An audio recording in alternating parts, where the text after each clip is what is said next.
Hey everyone, this is Pallavi, and today I'm going to show the 21st game of the book Logical Chess Move by Move by Irving Chernev. This game was played between Chernev himself as white and Hahlbohm as black. It was played in New York in 1942, and the opening played was Colle System. Let's start. So white played d4, controlling the center, and makes way for the bishop and the queen, and is also protected by the queen. Now white also controlling the e5 and the c5 square. Now black played d5, an excellent reply. With this move, black too occupies the center with his pawn, makes way for his bishop and his queen, and is also protected by his queen, and it also prevents white from playing e4. Now white played knight to f3, developing it towards the center while supporting the d4 pawn and also controlling the e5 square. Now black played e6, perfectly safe but somewhat modest. The move does support the central d pawn after white attacks it by c4, but white has not yet made that threat. Black should have played knight f6, which does not commit black to defensive play and does not block the c8 bishop's diagonal. So after e6, now white played e3, the intro of the Colle attack. The general plan of the Colle is to advance e pawn to e4 after suitable preparation. This consists of developing the f1 bishop at d3 to attack the h7 pawn as well as the e4 square. Posting the b1 knight at d2 to put more support on e4. And castling on the king side to mobilize the h1 rook.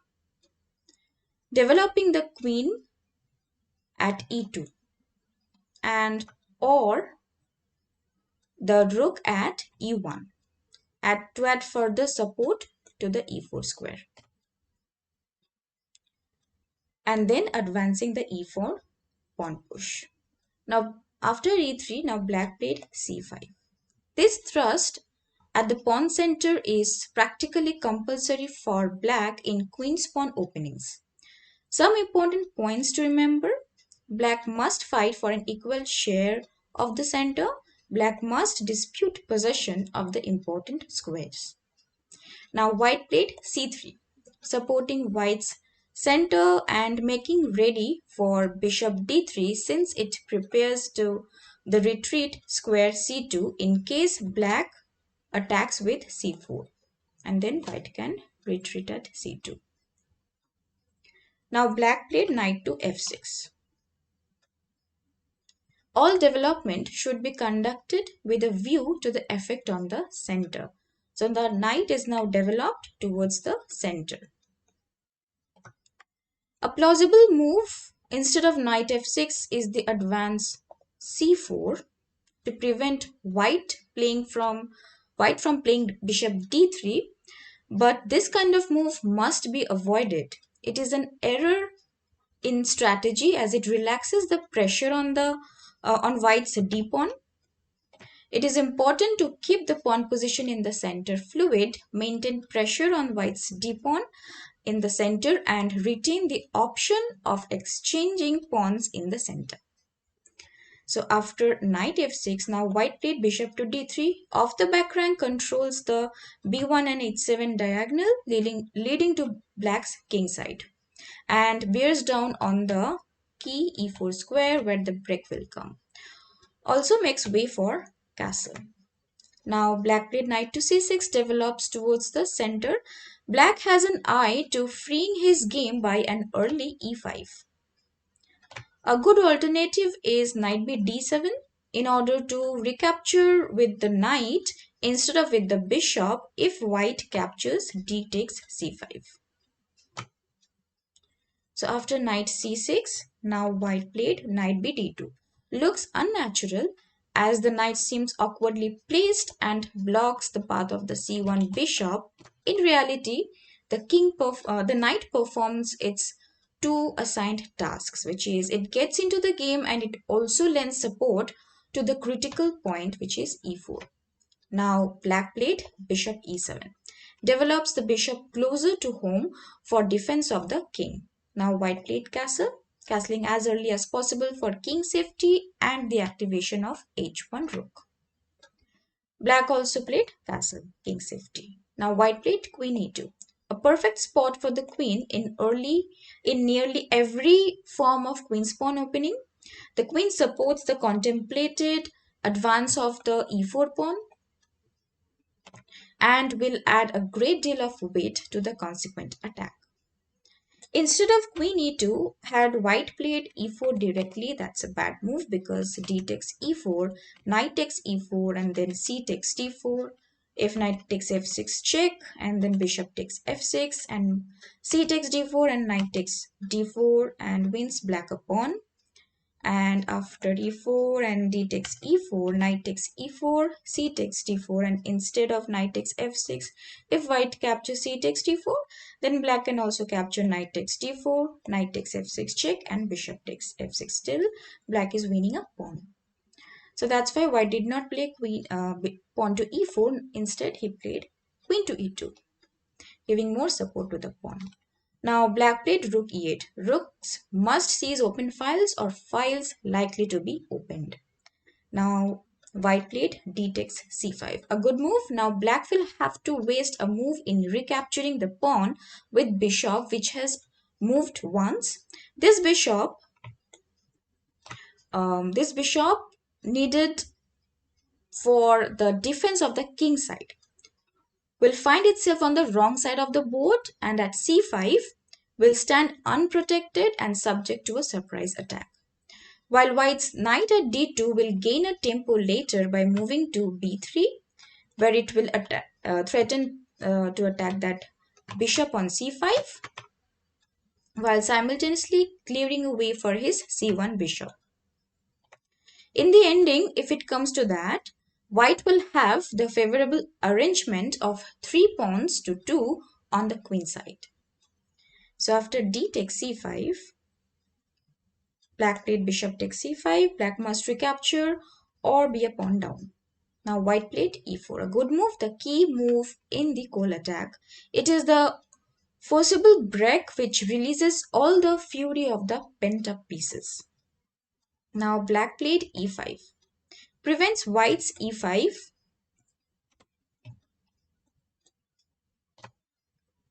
and also makes elbow room for the e8 rook and makes way for c8 bishop. Instead of e5, had black played, let's say d takes e4, then knight takes e4, and then knight takes e4, and then queen takes e4, threatening the devastating queen takes h7, and black will have to move one of his pawn in front of his king and weaken the pawn structure, as black does not have the knight at f6 to support the h7 pawn. And instead of e5, if black played d4, had black played d4, then knight to b3, it's a double attack, bishop moves, and then e5, getting rid of the defender of the king side. And when the knight moves, and then white can simply capture the pawn on d4, wins white a pawn. And instead of knight d5, if black plays knight d7, then also c takes d4. So after e5, now white played e takes d5. White continues the process of opening lines for the attack. The e4 square is now available as a jumping off spot for his pieces. Now black played knight takes d5. Black did not recapture with the queen, as after queen takes d5, white can play bishop to c4, attacking the queen, and when the queen moves to d6, and then white can play knight to g5, attacking the f7 pawn. Let's say black plays rook e7, protecting the f7 pawn, and then knight de4, attacking the queen, bishop, and the knight, and then knight takes knight, and then knight takes knight. And white wins the bishop.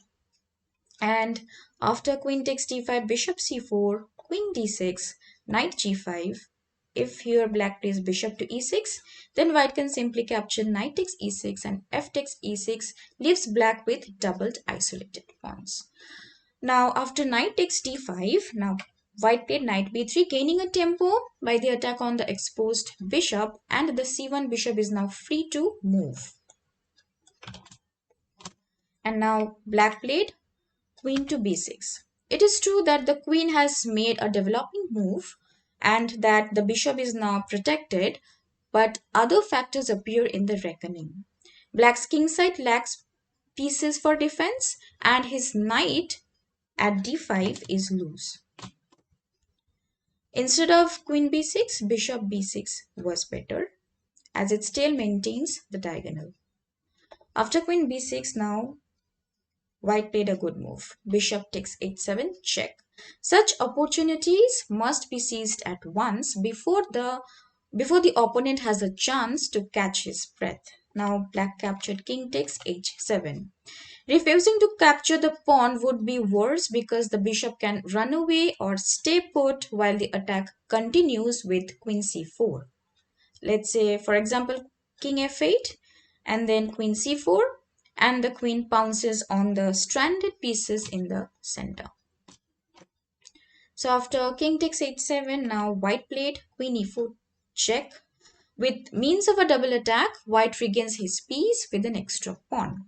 Black played king g8. Pushing the pawns to block the check would disrupt the king side pawn position. So black moved his king away. Now white played queen takes d5, gains the piece back and attacks the c5 bishop with the knight and the queen. Now black played bishop to f8, only move, as had black played bishop to e7, then knight takes e5. So after bishop f8, now white played knight g5, threatening queen takes f7 check, king h8, queen h5 check, king g8, and queen h7 checkmate. So after knight g5, now black played bishop to e6. At last, the light squared bishop develops. Now white played queen to e4. The queen retreats, but no time is lost as checkmate is threatened at h7. Now, I would like to say something here, and it is really important for beginners to remember that do not exchange pieces because you can. Common mistakes beginners make is that whenever they see an exchange of pieces, they go for it without even thinking if it is wise decision to exchange or not. So here, instead of playing queen to e4, and had white captured the bishop with his knight, knight takes e6, then rook takes e6. The rook comes into play and white just gave away his attacking knight. So after queen e4, now black played g6. Black has little choice as this is a better defense than f5 because of queen h4 threatening to checkmate at h7, and let's say black plays bishop d6 to make way for his king, and then queen h7 check, king f8, and queen g6 attacking the bishop, and then let's say black plays knight to d8 supporting the bishop, and then knight h7 check, king e7, and queen cross g7, and white is having a winning position. And instead of king to f8, if black goes to king h8 and then queen h7 checkmate. So that's why black did not play f5, black went for g6. Now white played queen h4 threatening to checkmate at h7, and now black played bishop g7. Makes way for his king to escape. White played bishop e3. So white brings up the reserves, attacks the queen, and also gains control of the c5 square for his knight. Now black played queen to a6. Black rejects queen c7 as queen h7 check, king f8, bishop c5 check. Let's say black plays knight e7 and then queen takes g6. A good move. Knight cannot capture because it is pinned by the bishop. And when pawn captures the queen, then knight takes e6. It's a fork. King moves away, knight captures queen, and it's a fork again. And white is winning. So after queen a6, now white played knight c5. A good move. Another piece invades black's half of the board, attacking the queen right now. Now black played queen c4, hoping to exchange the queens. Now white played queen to h7 check. Only move king f8, and now white played knight c takes e6 check. Another pretty finish would be knight g takes e6 check, f takes e6, and then bishop h6, threatening to checkmate at g7. Let's say black plays rook e7, supporting the g7 bishop, and then queen h8 check, king h7, queen takes g7 check, king a8, and queen f8 checkmate. And instead of rook e7, here if black captures bishop takes h6, then knight d7 and checkmate, since the queen is controlling this rank and this square. So after king f8, white captured with knight c takes e6 check, and then f takes e6, and then queen takes g6, threatening checkmate at f7. Now black played knight to d8. And instead of knight to d8, if black played rook to e7, then white can play f4 and open up the lines and attack, and eventually it will be a checkmate. So knight d8, and now white played knight h7 check, and black resigned.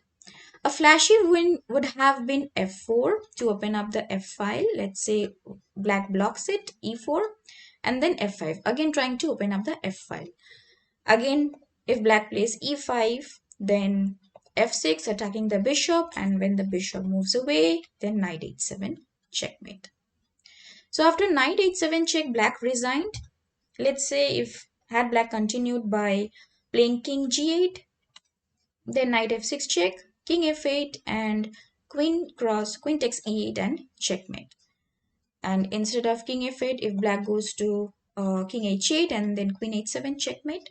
And instead of king g8, if had black played king to e7, then rook a d1, and checkmate follows after bishop g5 check, bishop f6, and queen takes f6 checkmate, or queen takes g7 check, knight f7, and queen f6 checkmate. So from this game we learned some more principles. Suppose occupy the center with pawns, develop your pieces towards the center, try developing your pieces as quickly as possible. All development should be conducted with a view to the effect on the center. Castle as early as possible. Rooks belong on open files or on files likely to be opened. Keep your pieces well defended. And an important point to remember for beginners, do not exchange pieces because you can. Thank you for watching, and please like, comment, share and subscribe to my channel. I hope you enjoyed this game as well, and stay tuned. I'll see you in my next video. Bye.